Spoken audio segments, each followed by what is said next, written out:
Good morning. The video you just saw took all of one day, but here's what it took during that one day. Okay, after some deliberation and really procrastination, I am ready to start like piecing together and stitching this like choreography as I go. My sick ass camera bag, dude. I'm at my girlfriend's house watching her animals for the weekend while she, oh, dog's done potty. While she chills out in her home state, and then I will join her on Monday. But this room is actually going to be perfect. Because the lights that are up here are very like daytime simulation-ish. And it's totally daytime. It'll be okay. Oh, actually, you know what? I just film it against this wall. It's basically a widescreen. Sweet, dude! Should have brought a tripod because this is the angle that it's gonna be at. And I guess from a lower perspective, it's gonna be easier that way. Or it, maybe not easier, but it will make the fighting people look bigger and mightier. I had a problem and then now I have a solution. So where right here, the little piece of trim that I put right in the center right in the center of the frame, we don't need to record right now, was kind of like my marker so where I knew that, you know, when my fist came this way or anything, this is like the meeting point. But then I discovered that because the camera's so far away and I can't see the LCD that well, I need a marker. So I was like, I did bring what looks like green duct tape, but is actually disappearing ink. So I'm gonna put a little marker right there. And because there's nothing else green in the scene, I'll be able to key it out. Bloop, it'll be like it was never there. In theory. In making the choreography, I was trying to decide between how many hits or points of exchange, like, you know, dodges or hits or whatever. And so I settled on 5. But then I'm like, well, so the first time I shot, the rhythm was way off. So I ended up having to count, like get a thing going. 1, 2, 3, 4, 5, bop, bop. Whoops. And I kept on getting it wrong. I kept on messing up, and then I'm like, wait, I can't do this and get myself in the rhythm and be in the same shot because, you know, I wanted to open up to where both of us are kind of sizing each other up. 1, 2, 3, 4, 5. So now we gotta keep that rhythm in the head instead of. So I messed up several times, trying to get that part done. I had such a hard time getting the guy without the hats movements to match what I had already put down for the guy with the hats movements that I had initially recorded. Maybe block this way. And while trying to figure out what the mirrored reactions to the first recording would be, I had to keep looking at the LCD to make sure that wherever my fists landed were in that center point so they'd both be synced up. And really, in the end, I didn't have to do that as much, but I didn't know that at the time. Block this way. Whew. Come through like this. Block, block. Slide this. Wait. Block. And I punched the wall in the process by accident. Block. Block. Bring this around. Ow! Ah! Ew! Why am I so close to the wall anyway? Whatever.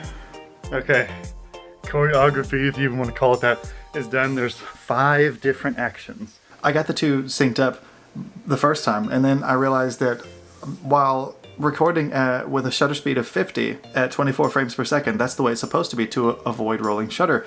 But there was a lot of motion blur, and it's really hard to cut out a shape when it's, you know. So I was like, I tried it, and I was like, I don't want to have to do this again. But I ended up having cranking the shutter speed way up to take that motion blur away. So each frame would be a clear picture of my arm, and I wouldn't have to it wouldn't be like, you know, it's this blob right here that's moving, maybe? I even stuck a little green point of reference on the wall that I could like remove later just by telling the software, hey, it's any green, take it out, because that little dot on the wall was the only green that there was. Where? Right here, the little piece of trim that I put right in the center of the, right in the center of the frame, we don't need to record right now, was kind of like my marker to where I knew that, you know, when my fist came this way or anything, this is like the meeting point. But then I discovered that because the camera's so far away and I can't see the LCD that well, I need a marker. So I was like, I did bring what looks like green duct tape, but is actually disappearing ink. But I never actually needed to use it, and it's still there in the final video because I didn't take it off. Once I filmed it the second time and got all the rhythms down, I realized that they still didn't meet where they were supposed to. So I was like, I'm gonna have to rotoscope. What that is basically cutting out something out of a video to where you can put that something into a different piece of footage. Because I'm like, I need to move these two guys closer to each other. Because like it was like, huh, when it should have been, huh, like that. So I had to go frame by frame, and the software tried to keep up with it, and the fact that it was black on a white background helped a bunch, but I still had to go, like the knuckles got lost a bunch, and my legs got lost a bunch, and you know, sometimes the bill of my hat needed to get corrected, so you know, 240 frames of making sure that a shape stayed whole, that took a good chunk of time. That was probably the most time consuming part of it, really. It's getting that whole, and that's just one side. And I thought I was gonna have to do it for both of them, and then put them behind another environment that was completely different. But then when I was like 15 minutes into rotoscoping the other no hat side, I was like, wait a second, why don't I just, the whole reason why I'm doing this is so I can like, move these guys closer together, so why don't I just move the hat dude this way and leave it where it is? So I did. Funny thing with the sound effects, I've never actually added my own sound effects to the, well, I take that back. For a professionally related thing I did, just like little bitty things like that, but actually adding like vocality to like, I did that for the first time, and that really sold it, I think. If it wasn't there, I don't think it would have sounded near as good. I like just held my recorder and was like,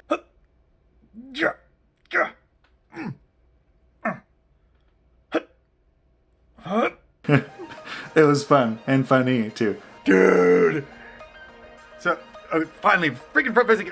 So I finished rotoing the guy with the hat, the guy who wins. Me.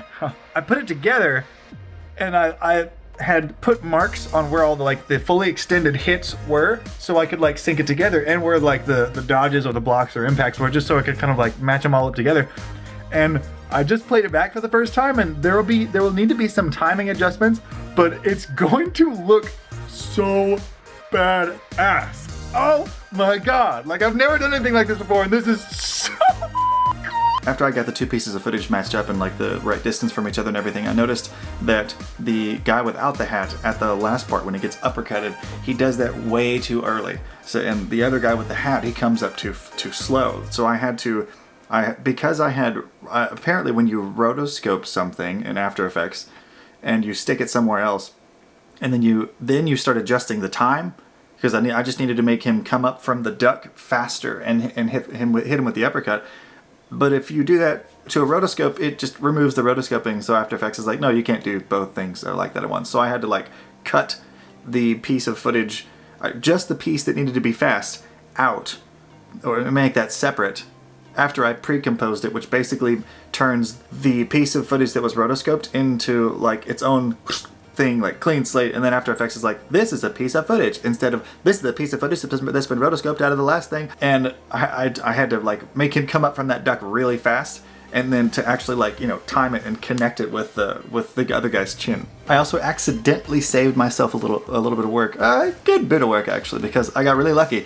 Because of the way I had choreographed the swings and stuff, every time the guy with no hat interacted with the guy with the hat was always the one in front. he was always on the camera's side of the guy without the hat. He didn't even win that second block right there.